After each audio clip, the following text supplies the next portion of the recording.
Hello, hello, and welcome to the Lion's Den After Dark. I am your host, Lauren Lyons, and we are back to recap The Handmaiden Tales, Season 6, Episode 7. And man, it's starting to pop off a little bit. It's starting to pop off. But first, before we get into the show, please like, subscribe to the YouTube channel. What's going on TikTok? Please follow us over at the Lions Den Podcast. And yeah, let's have some fun. Grab your favorite drink cocktail, whether it's water or not. Let's sit and get into it. So, yesterday we talked about episodes 4 through 6, and I was hoping that things would start to pick up and get going with the series because it is a lot slower than previous seasons by far. But I would say episode 7 is very much going in the right direction. I really wish we would have started here earlier, like episode 3. I would have loved this episode 3, but we're getting the action, we're getting the drama. It's about to go down. So let's start kicking off. We left off with June finding out that Nick had spoiled the plans with having an attack at Jezebel. And so in that moment, you really are getting you were really just sitting in it, and we're really seeing how disappointed and how hurt June was by the fact that Nick had spoiled um he had spoiled this plan, and she never thought that this would happen. And I mean, throughout the years of being of going back and forth with Gilead, he has been an informant. He has been there. He has been loyal to her. So this was one of those situations where she overplayed her card. Um and she got too comfortable in understanding and realizing that, Nick is not the same person. And you still have to keep that in mind, that he is living in this space. He's living in Gilead, hearing what the men are saying, how they feel, what they think. He's there absorbing it. So some of it does, stick, and he's not like as innocent and green as he used to be when he was just starting. And Gilead was a thing. So hey Katya, what's up, girl? So, that this was a moment where June really found that out and really discovered that. I miss you. That's my girl, y'all. Okay. But he did not, like, it was hurtful. And I think the part that really made it worse was the fact that he tried to manipulate their relationship in order for her to not really understand what he had done wrong in this situation, which is pretty much send these women to death. And so we then find out, like, that's what happened. Commander Warford, I hope I'm pronouncing that correctly, but he goes and pretty much orders for all of them to be killed. So he goes and gets rid of everyone in Jezebel and gets rid of it. And honestly, for him, he wasn't a fan of Jezebel anyway. So it was nothing for him to get rid of this. And I was just like, that's cold. Like, that's cold. Because how on earth, like, you just get rid of all of these women? You didn't ask no questions. You didn't try to get intel or make him figure out what's the plan. Like, there was nothing. It was just boom, let them all go. They all gotta go. I felt like that was so, like, aggressive. But case in point, what we talked about last week was June and Lydia both warned Serena that it sounds like you are making the same mistake and you are attaching yourself to yet another man, um who gives you all this access to power, and you think he's going to be different, but he's just the same. And I feel like this was such a clear example of that, because why on earth, like, there was, he lacked the humane, like, who they were as people, like, and he blamed them instead of, like, at least tightening up security, or dang, at least letting, asking for information, asking questions or something. But to just go and completely get rid of them just shows you how heartless and how evil Commander Warford can really be.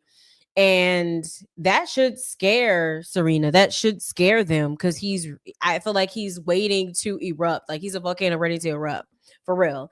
Like, because it was just so, like, oh my God, you went and killed all these women. So that happens. So Jezebel no longer exists. The plan is no longer in motion when it comes to Mayday, blowing up Jezebel. But we do see yet again, Janine is, I don't know if you call it luck at this point, because I don't know if what's better, like, if this is better for her to have been unalived, or to now be a handmaiden to the creep that we talked about, that has been obsessed with Janine. They have orders not to get rid of her. And so she's the only one that is spared out of Jezebel. Um, but at this point, June does not know that. June is very distraught. June is just like, take me home. I'm ready to go. And this is honestly where you see the relationship of June and Nick pretty much end, like, for real, for real. Like, she's married, but this is where you see truth start to come out. And I mean, the way that Nick responds, I think, is very, very clear that this place has changed him, no matter how much he tries to play both sides. Um, it's changed him, because to sit here and not be like, have any remorse, right? But just simply justifying it and being like, well, I did it for you. I've killed for you. Remember, I risked my life and risked my position to kill these other two people. Yeah, but miss you too. Bye. I'm gonna text you. So I feel like that's crazy too. Like, you're pointing blame, but it's like, these innocent women got killed because you broke my trust, because you broke this deal, like, this relationship that we had. Like, this is not the same, but it goes to show you where people hold, how far this relationship between June and Nick were going to really go, right? Because, excuse me, like, it was like he was holding it over her head, like, well, you should be grateful because I was protecting you, and I could be like this. That's not a justification. These were innocent women, victims of the abuse of Gilead. And in order to save yourself, you sacrificed their lives. Like, and surely he could have been like, well, wait, let's not be so rash. Let's investigate. Let's made it like something to give the women time, or something. And I understand, like, Nick is in a very hard position. Don't get me wrong. I fully understand that. But I think to just act like he really didn't care lets you know how the impact and effects that Gilead is having on him, and he's really changing it. So this episode, we're really starting to see where um like I said last week, lines are being drawn, and people are now having to decide how they're going to be, like, who are they now. And there was a lot of back and forth with him, with Commander Lawrence, even with Luke and Moira and June herself. A lot of these characters um were still in limbo by trying to figure out who they were and how they wanted to show up in this world. And so this episode, it's very clear where people's loyalties lay. So Yeah, I think that, this season, this showed you right here and there how much um Nick has changed, and also how having a relationship built off guilt, or really how fragile a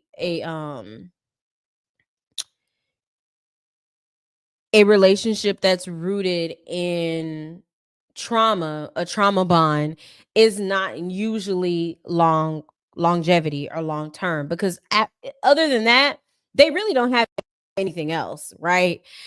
So it goes to show you, like, and then this was an example, so it really was an ending in conclusion between them. Now, I'm interested to see what will happen, but I mean, as we're seeing carrying out through the episode, it seems like Nick has really chosen how he, what side he's on, and kind of double down, right? And using the situation to really just go on the far end.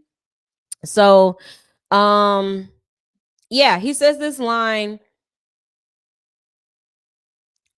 by saying, when June accuses him of only wanting to save himself, he doesn't deny it, and he says, we all want to save ourselves. We're humans.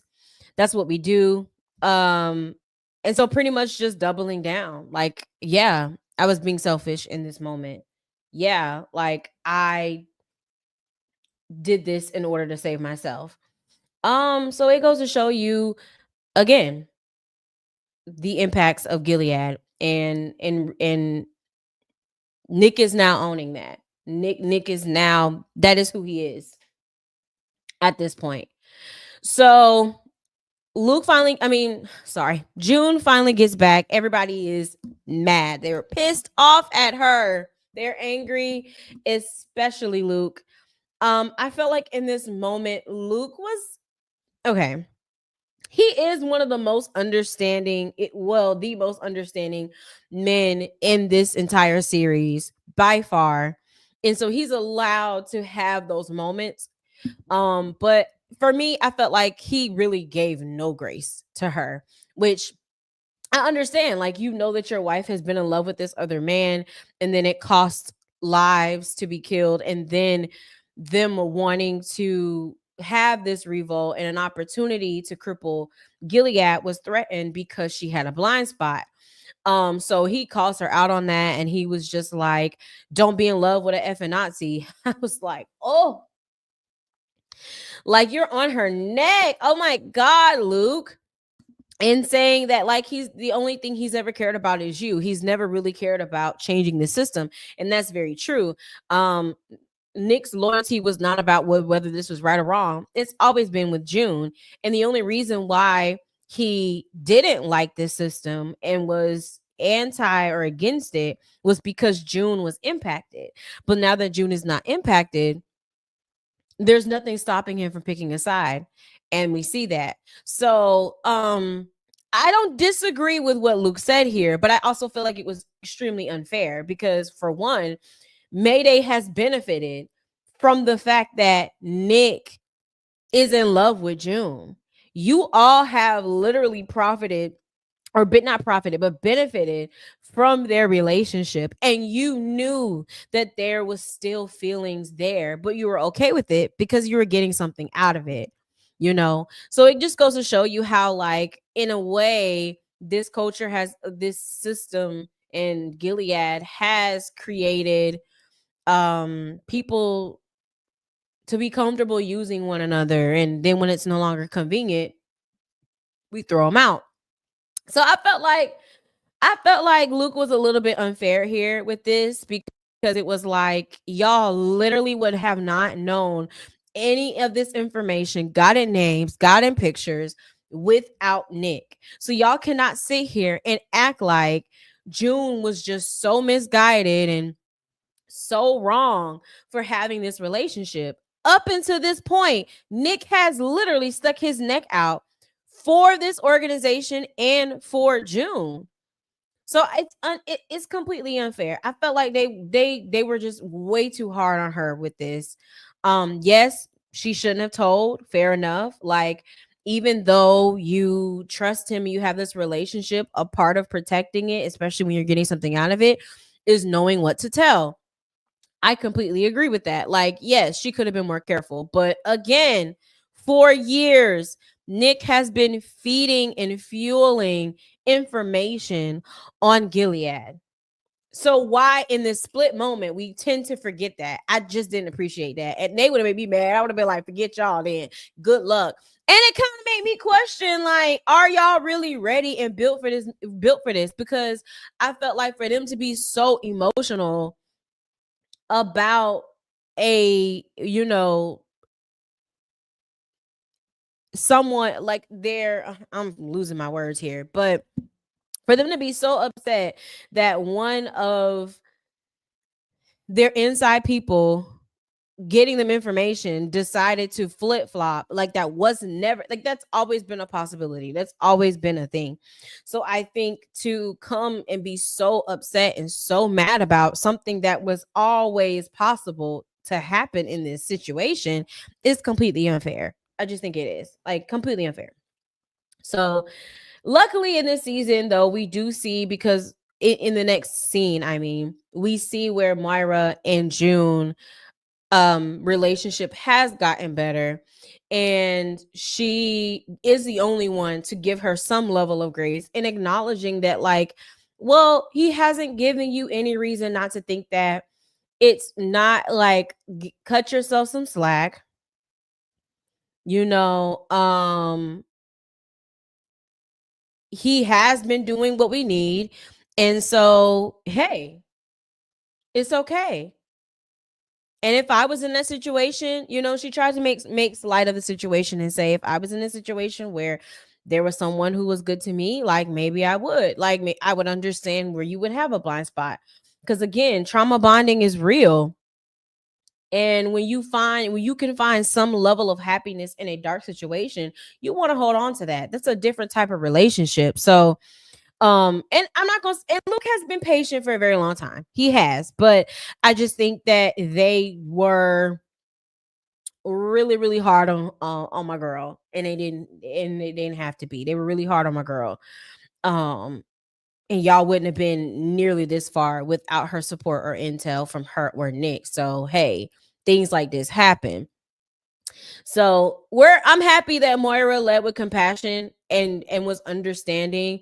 Um, so I'm grateful for that. I'm happy that they've came to the understanding and really fixed and worked on their relationship and had the conversation that they needed to have. So we go back to Bethlehem, where Nick is in his house and he's huffing and puffing and his feelings mad because at this point the lines have drawn. He's now owning and accepting that he is Gilead. And you see this in this scene with Rita, which Rita and Nick have had a good relationship. She thought Nick was nice. She saw him from the beginning. So she comes to him and she tries to encourage him and say, hey, did you make it out okay? I think you're gonna be fine. Like you'll see her again. And he just gives her the cold shoulder, like complete cold shoulder. No, we're not gonna do that. It's over. I think we're done. And so she doesn't know what's going on, but she's just kind of like, okay, but I think you'll be okay. Like, we still gotta keep fighting. We still gotta, and he completely shuts her down. And so this then reminds Rita and gives Rita, I like, it's sad that we've always had a heart for Nick, and it's sad to see him become fully Gilead. But am glad from a sense that Rita is one of those people again that easily is manipulated and needed to be reminded that where you are, like you don't need to get comfortable, like you just can't be complacent. And the system is like, systems are always going to show you that, right? When you think you can just be complicit in a system, they're going to always show you that you can't, and you can never stop fighting. So this was very good, I think, for Rita to really see that, okay, this is all a ruse. I got caught up in this moment and I need to get back on my Zoom. I need to clock in. I need to get back and remember that this is bigger than me, and I don't want to live in a space and place where um this, in Gilead, where these things are happening. So She poses the question, don't you want to be a man who does the right thing? And Nick pretty much says no. He leans into, you should only be trusting yourself and thinking about yourself and being selfish. And so this was the nail in the coffin for Nick, and him leaning into him being selfish, him leaning into surviving for himself and no longer thinking about anyone else in this situation. I do think there's resentment there, right? Because I mean Nick has done a lot and sacrificed a lot and put himself in this situation, like in a lot of sticky situations because of his love for June. So, I think there is that resentment there as well. I think also a lot of hurt too. So I'm curious to see how this is going to evolve. Is he just going to like now own it and just not let June hold him back, or is he going to feel like he needs to make an atonement? I don't know, we'll see. I'm hoping, and I feel like this is going to really show who Nick really is, right? How he moves forward from this point. Do we stay there or do we actually evolve and change? This is really going to be a telling issue, and it's going to be very disappointing if he succumbs to this, but we'll see. So we then move to Queen Serena herself, who again has convinced herself that she is here to do God's work and she is going to reform Gilead and make it a better space that isn't too suppressive, right? Like, not too much, but we'll get the children, we'll get the baby, we'll spread the gospel, we'll spread the good news, but maybe we don't have to be so submissive in this space. Maybe we can make a change where men still get all say, but they'll listen here and there, right? She's convinced herself that that can exist. And so she's going to meet the wives. She's actually in Gilead having a conversation about the wedding and being with Commander Watford. Mind you, this gives her immediate back social status, right? Like she was kicked, booted out, and Miss Homegirl is back where she back on top, like she never left. And so she's here talking to the women and to the wives to pretty much get in their ear about how she wants to reform Gilead. And in a lot of ways, it's very interesting because she sounds liberal-ish. Like, well, what do you guys think? What do you want? We should be able to create how we want Gilead to be, not just only on the men. We should have a say. We should have a voice. We should want it to be reformed. And this new, fertility clinic is going to make sure that we have healthy babies. And the retired handmaidens can help. They don't have to be, and pretty much is trying to get rid of the system of handmaidens because for a second, she split second, might I add, did experience just a taste on how it was as a handmaiden. Okay. So, she's like, well, let them retire. They can work here and we can, make sure that we're having healthy children. But we don't, pretty much trying to say we don't necessarily need to do it like handmaidens. But, we still are going to live in this suppressive system where men are in power and the women aren't having it. They're like, well, no, I don't know about that. I think that's too much. I think we do need to keep them, and why would we want these handmaidens around? Like these women have a strong disdain against the handmaidens that you pimped out. That's crazy. Like, and then again, like they had your kids and you're really just like, ugh, I don't like them. I look down on them.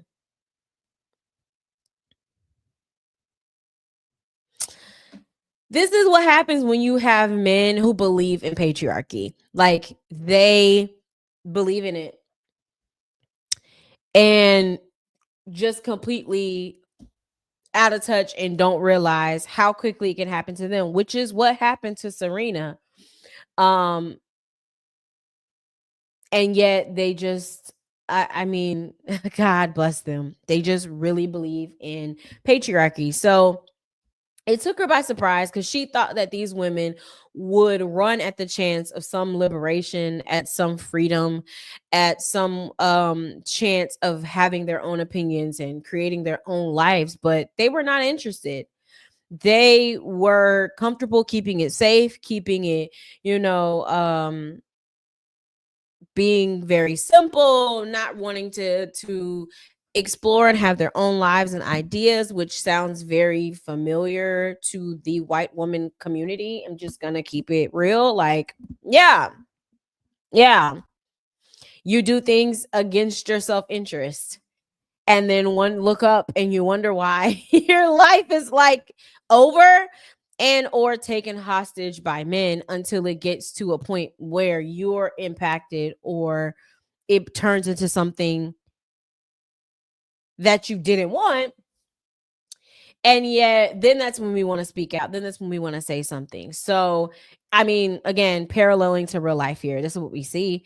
So Serena goes back. She tells Commander Watford, like, yeah, I was just a little disappointed that they weren't for the reform. And, you know, they kept talking about their husbands. So this is Serena trying to tell him, well, maybe you can get in their husband's ears and get them, you know, welcoming to the idea of the new Bethlehem. And he's like, well, you're the now you're now Mrs. Watford, so they have to listen and do whatever you want them to do.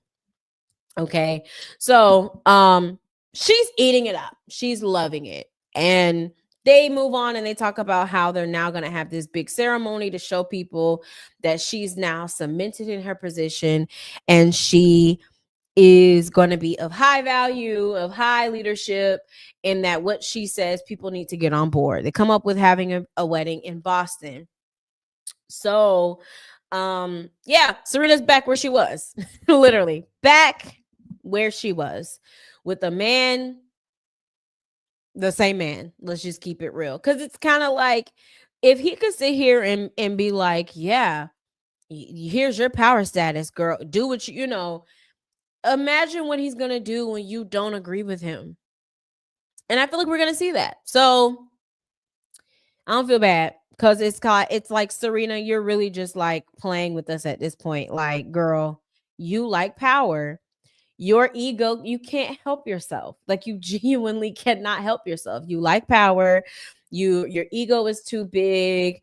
You're not gonna let it go. And that's gonna always be her North Star with whatever decision that she makes, because she's a narcissist. She is. So we finally what we then start to see is we're back at Mayday headquarters and people are still in their feelings and upset. And we finally get a conversation with Luke and June finally. And so, you know, this conversation was a lot better. Um and what June was trying to do, which was a conversation that needed to happen anyway, I think, with those two, is being honest about the relationship and how do they really feel, because they were kind of dancing around it like y'all are different people. She did have a baby. She is different. She's experienced a lot. You're not the same. She's not the same. Are you all still in love with each other? And so in this conversation, June tries to give him an out here, and tell him like you deserve to be with someone who wants to be with you and who is in love with you, and you deserve that. And are we still together because are of Nicole, not of, yeah, of Nicole, or not Nicole, Hannah. Oh, you know what? I was calling that girl Rose. Her name is Nicole. Her name is Nicole. Okay, okay. Yeah, I knew that Rose name did not sound right. Okay. Her name is Nicole, but Hannah is the eldest daughter, their kid. Okay. So Hannah, she asked that. She was like, do you think that we're together because Hannah is the one that is holding us to get like the fight?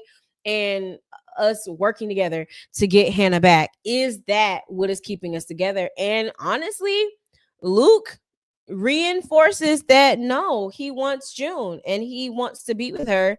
He's still in love with her. You know, he had, because he has been patient. Because imagine, you know, your wife is in love with someone else. How do you deal with that? How do you navigate that? But it wasn't like a situation that was like regular, it was rooted in trauma. So I mean, Luke has exercised patience for sure. But I mean, he goes to show and he says, hey, I'm still in love with you and I still want this to work and I still want us to be together. And she agrees and she says she wants that too. Now, do I believe June? Because I don't know. I feel like, is this a situation where you're saying that because you now have to, because you don't have another option? Because I do, you know, but I also would question, did she really have feelings for Nick? Like, did she really love him? And but I don't think she's ever really explored it yet. And so I'm curious if she ever got a moment to explore it like she did in the previous episode. Would she take it? Because that girl said she was going to Paris. And so what was you gonna do when y'all got in the car on your way to Paris? Was you gonna be like, huh, just kidding, I needed you to get me out? I was curious. So I think that, you know, because that option is no longer available, I think she's now being like, okay, yeah, Luke, I'll be with you. But I don't know. I don't know, Miss June. I don't know, Miss June. I don't know. So while this is happening, of course, Aunt Lydia finds out about the news that everyone at Jezebel's was unalived, and she's devastated because, of course, those were her former handmaidens. And she thinks that Janine is also unalived as well because she finds a picture of her daughter drawing on the floor. So, but then later on, Lydia is updated by another Martha, not a Martha. What are they called again? Not Martha's. Aunt. Is it Aunt? I don't remember.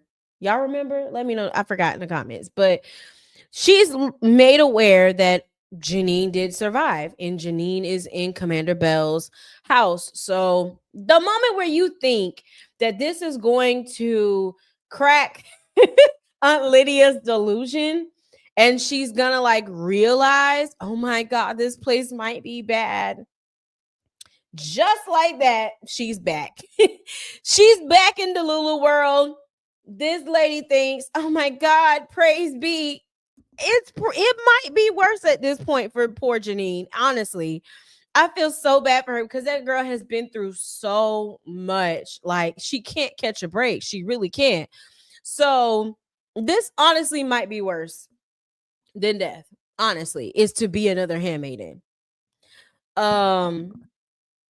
So, but she's just tickle pink. So she goes to the house, Commander Bell. Mind you, Commander Bell is the person who had this twisted fixation on Janine. And this is not good. Like, she's in his home. There's no break or distance between this abuse. So she comes and she's like, oh my God, I'm so excited. And she's settled in. I want to see her because she just thinks that, like, oh my God, she's great. She's good. Well, it goes to show you what Commander Bell really be on, which we already knew how he could be. We already got a little bit of that, a taste of that. So, you know, he tells her, oh, she's not ready yet. She won't be at the wedding. She's not, we you know, it's been a rough time to adjust her. And so as Lydia is leaving, she sees that they have been abusing Janine. And I was just like, Lord Jesus, I feel so bad for Janine. I just feel for her, like, oh my goodness, she can't catch a break. So I need her to get some type of peace by the end of this season, because she's old. She's been through. Okay, it's so sad. Like, my goodness, she probably would have rather gone to colonies, to be honest with you. So it's so sad. But So Janine is there. She's not going to be at the wedding. Um, and she's stuck at worst case scenario at this point. Um, so we go back to Mayday again. This is where June, it looks like June is getting ready to leave and go back to Alaska. She was packing like she was getting ready to leave because again, everybody mad at her. And which, yeah, again, I'd be like, forget you too, because you not gonna play me like that. It don't be like that now. But she's packing, and we pull up, and it's a car coming, and it's the agent from Canada and Commander Lawrence.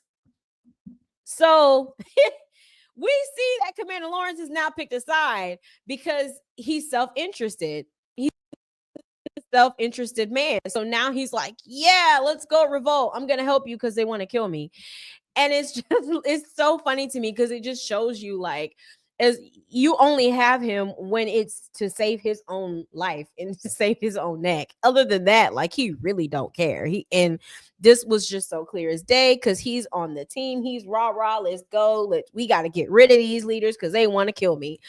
And so it's just like, really, dude.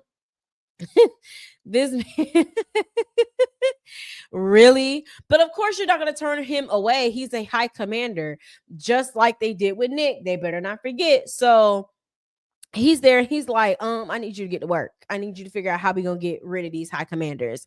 And so at this point, June is tapped out. June is like, I'm gonna go. Everyone's mad at me. They don't want anything to do with me. I'm just done. I'm gonna go get my baby. And Commander Lawrence knows what to say in order to get June activated. And the only way to get June activated is Serena. Like he knows because of their complex relationship that is the one way to get June to actually listen because June like hates her in all ways and doesn't want to see her win, even though she has sympathy. They have a very complicated relationship, but he uses this to his advantage and goes, oh, so you just gonna let Serena come back and go back to the top like she was? Like that don't make you mad? You don't want hello? Like you think that's okay for her to just go and be the highest wife and be back in power and authority after everything she done put you through? You good with that? And he knew that was gonna trigger you. He knew, and I love that it did because you look like I know what you're doing, but actually though, you make a fair point. You make a fair because she tried to act like, well, what makes you think I care about her? And he was like, because you do. Like you can't stand to see her happy. That's gonna irk you and bother you if you really sit here and think that she is gonna think that it's okay for her to live a good life. It's not cool with you. You're not. Then he also reveals that Janine is alive but is with Commander Bell. And so this is really what makes June be like, I can't let her I can't let her stay here. I owe her too much. Cause every time Janine is close to getting rescued, to getting out, she slips through June's fingers to get her out. So there's this immense guilt that June cannot let go when it comes to Janine. So Janine goes and says, I hope she kills him she unalives him in his sleep. And that's when the light bulb goes off. That's when the plan goes and erupts. And she was like, uh-oh, there's gonna be a wedding. So this activates the big plan that June comes up with, which pretty much is, because they didn't have another plan on how they were going to plan another big attack, but this is the perfect ceremony. She knows Serena like the back of her hand. She knows that Serena is going to want to make it big. She want all eyes, all commanders there. and handmaidens have to be there because that's the ceremony. Because that was something that I forgot to mention when Commander Warren did mention with her having a big wedding. Or I'm sorry, it wasn't Commander Warren, it was the women. They were like, well, handmaidens have to be there, that's a part of the ceremony. And Serena was like, well, why do we have to do that? And they were like, you can't change tradition like that. So the simple fact that they wouldn't even change that tradition, good luck with having a new Gilead. But they are going to be there. So she realizes, oh my God, this is the perfect event, if not better, because not only will all of the major commanders be there, but we have handmaidens who are ready to go and ready to blow some stuff up and shut this whole thing down, that we don't have to convince and we can do more damage. So everyone loves the plan, of course, because I'd have been, she better than me, because I would have been like, okay.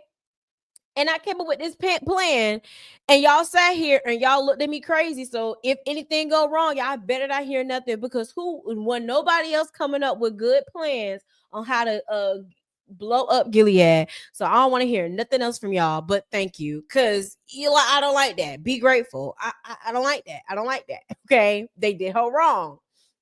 So she was just like, we got to get things in place, people in place, let them know about the attack. And this is where we see that Rita has a change of heart, because she no longer has any hope in Nick at this point. So she is the person with her wedding cake, because Serena wanted her to make her wedding cake. She's agreed to do it, but she is also delivering powder, um which I don't know what it was. It the explosion powder, because they needed it to be transported to the handmaidens, but I'm not quite sure, because she's doing the wedding cake, so she obviously is getting close to Serena for a reason. I mean, I think there's speculation that the powder might go in the cake, but I'm not quite sure. um of course, Myra and June are the ones who volunteer to go and take the devices to the handmaidens, because they'll be veiled, they'll be closed, so no one will see their face. This time it's a mutual agreement to go back and do this together. So they head back, and what we see is Lawrence is back in his car. And I always love how he just is always like, ugh, I don't like this ceremonial stuff, because what did he say, under his eye or praise be, and he was just like, okay, ditto, type of thing. But he goes back, he goes to DC. Or no, I'm sorry, he doesn't go to DC. He goes to where all of the aunts, what are they named? Why can I not remember what their names are? But he goes to where they are. They're not Martha's, but anyway, I don't remember what they call them. But he goes there, and he specifically finds Aunt Lydia. And he's like, Aunt Lydia, we're starting this fertility clinic, and I want you to go and represent us in DC, and you're the perfect person. And so a lady is like, but wait, my girls, I need to make sure they're okay for the wedding. Like, he's like, no, no, no, no, no, they're fine. I really want you to go because you're the best person for the job. Low key, I wish she would stay so she can get got to, but that lady so goddamn nosy, they would not be able to carry the plan out with her there. That lady be, listen, when cuckoo crazy don't miss nothing, okay? They don't miss nothing. They are perceptive. So she has to go. Like, she has to go, unfortunately. She has to go. So she's like, okay, fine, I'll go. Cause she was really like not trying to go, like, for real. Like, I'm telling you, telling you, Lydia is on something. But Phoebe, who I was calling her AI, because for those who watch, I think it's called The Happy Place. She was the AI system in the comedy series, but she is walking to Commander Lawrence's car. And at first I was kind of like, what's she trying to do? She trying to go sneak away. But then she's brought or interrupted by a commander. So she tells him, oh my God, I think I hear something. Can you go check it out? He's like, yeah. She opens the door. There's June and Moira. So she takes them downstairs, and they're there. to get ready for the attack. While Aunt Phoebe is coming out, she's caught by Lydia, but she tells her, "Oh, I was just looking for a mop." So Lydia does look, but she got 5 minutes to get in that goddamn car, which is why she has to go. That lady is nosy and don't nothing get past her. So you got to remove her. You do, or it's just not gonna work. It's not. So I fully understand why because my God, she don't miss a beat. So they're down there below, and I feel like this moment was really interesting, in a good way to get us excited about what's to come in the next couple of episodes, which I hope it doesn't take us another episode, a filler episode, before we actually get the action. But Myra gets nervous. She's now getting scared. She's now like, "Oh my God, what are we doing? Are we really about to start a war?" They're about to start a war. And so, Myra's like, "June, I need you to say something." And she's like, "What? Leaderish? I don't know."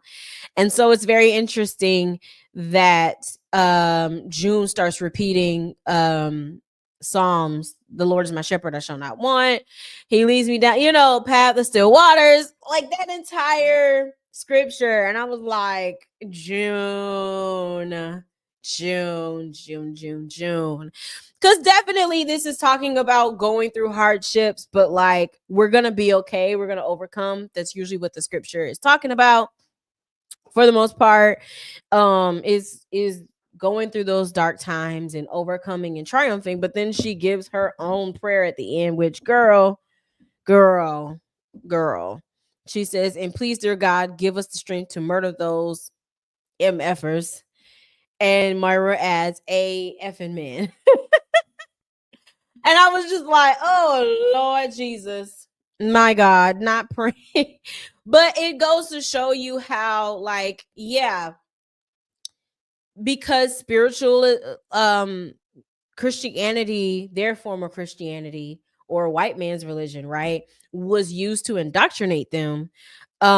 You kind of do slip into a level of believing in it, but at the same time, like, it's okay to rebel against this system, right? Because this system isn't truly what this religion is. This system is just a way to justify oppressing people, which we again have seen parallel happen in real life when it comes to literal slavery. So I think this was what they were trying to do here, is to blow up the system that where they use and exploit Christianity in order to obtain power and fragility and toxic masculinity and patriarchy and white supremacy, for being completely honest here as well. So um it was just a way to nod and say, "We're getting rid of this, we're blowing it up, and we are fighting for freedom."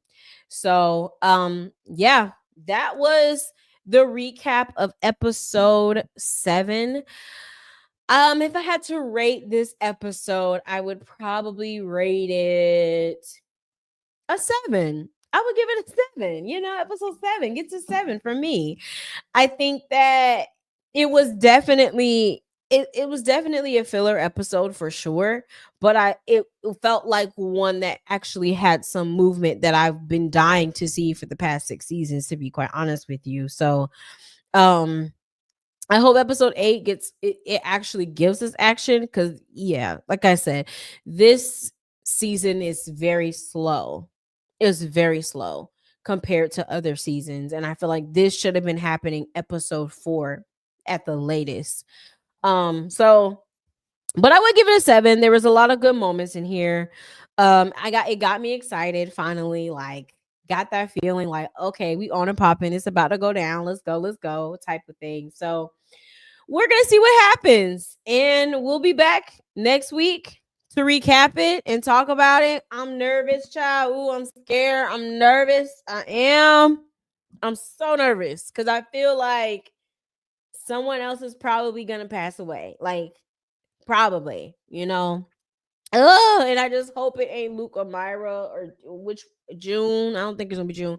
And I feel like I want Janine to find peace for real. So I hope the right people, like, they get some win. Like, we deserve it as an audience. Please give us something. But that was my recap and my thoughts. Let me know in the comments what you think. Like, how are you feeling about this episode? Is it better in the better direction of the season? And what do you think is going to happen with the attack? Do you think they're going to be successful? I would love to hear your thoughts about it, you know? And do you agree with my rating? Would you rate this lower or higher? Love to know in the comments. And of course, don't forget to like, share, and subscribe to the channel. We will be back, and we're also going to be recapping, as you know, the secret lives of Mormon wives. And there might probably most likely be a recap of Sinners that will be coming soon. So excited. That was such an awesome movie. So we have some things coming up. Definitely make sure you subscribe and follow us over on TikTok at the Lions Den Podcast. Thank you, TikTok, for tuning in. For those watching, I appreciate it. And you all have a good night. Thanks for watching.